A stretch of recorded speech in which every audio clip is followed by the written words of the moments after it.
Buat Nikita Mirzani kesal, Loli tak bisa bayar sekolah.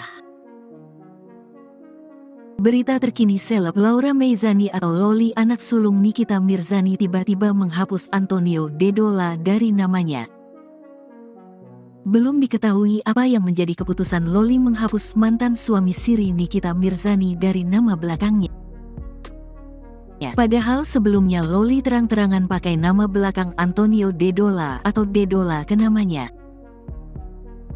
Seolah Loli sudah menjadi bagian dari keluarga Dedola atau Antonio Dedola. Loli menyematkan Dedola ke nama belakangnya ketika ayah sambung sedang bertikai dengan ibu kandungnya, Nikita Mirzani.